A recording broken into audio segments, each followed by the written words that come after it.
भारत के प्रधानमंत्री कहते हैं एक घर में दो कानून क्यों?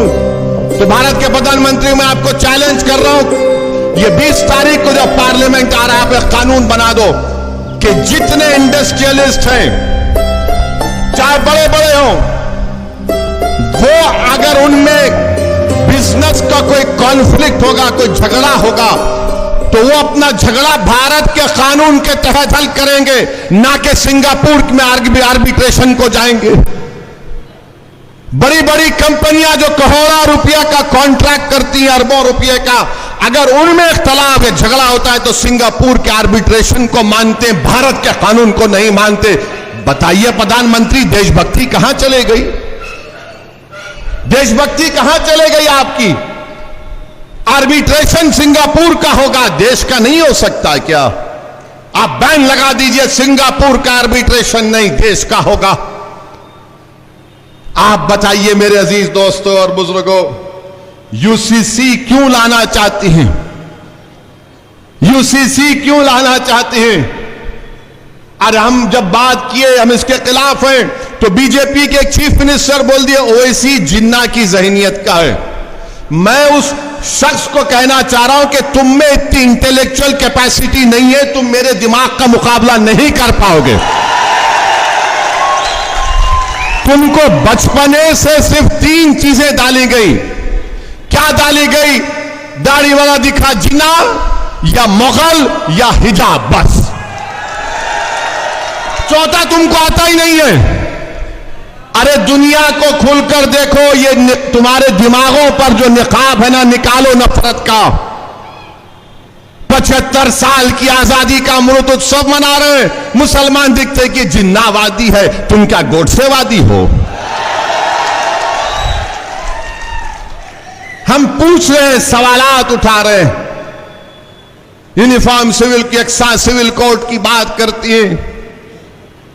आप बताइए, क्या एक डायरेक्टिव प्रिंसिपल आर्टिकल 25 और आर्टिकल 29 का फंडामेंटल राइट छीन सकता? नहीं छीन सकता।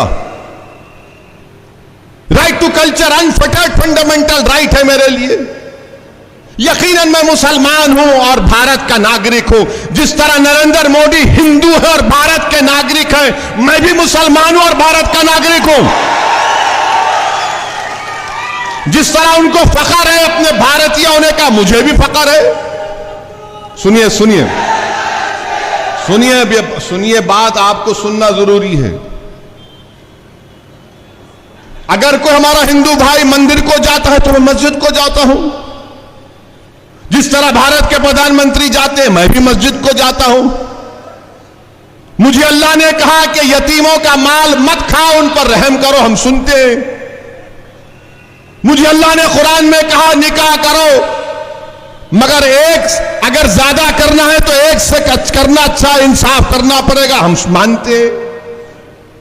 मेरे दीन ने मुझसे कहा, मुझे दीन ने मुझे बताया तो मैं चलता हूं। आपको इतनी तकलीफ क्यों हो रही है उस पर? अगर आपको इख्तियार हासिल है अपने मजहब पर चलने का और आपकी भारत से मोहब्बत पर कोई शक नहीं किया जाता, तो मेरी मोहब्बत पर शक किस बुनियाद पर? किस बुनियाद पर बताइए आप? मगर नहीं, दिमागों में डाल दिया गया। अरे भाई साहब, इस देश की खूबसूरती इसका प्लुरलिज्म है, इसका सेकुलरिज्म है। अब देश के प्रधानमंत्री एक घर में दो कानून, कैसे प्रधानमंत्री? हर रियासत का, स्टेट का सीआरपीसी अलग है। आपको पता है? नहीं मालूम मुझे। सीआरपीसी अलग है, अलग कानून है। बाज स्टेट में आपको बेल का कानून मुख्तलिफ है। मगर देश के प्रधानमंत्री बोल दिए और पूरे बीजेपी के लोग थालियां। प्यारे, कभी पढ़ लिया करो, कभी देख लिया करो। आर्टिकल 29 का प्रोटेक्शन है मेरे पास, आर्टिकल 25 का भी है, 29 का भी है। साबिका लॉ कमीशन ने कह दिया कि यूसीसी की ना जरूरत है, मगर आप क्यों लेके आना चाह रहे? क्या वजह है? क्योंकि भारत के प्रधानमंत्री देश के प्लुरलिज्म और सेकुलरिज्म से वो नहीं मानते।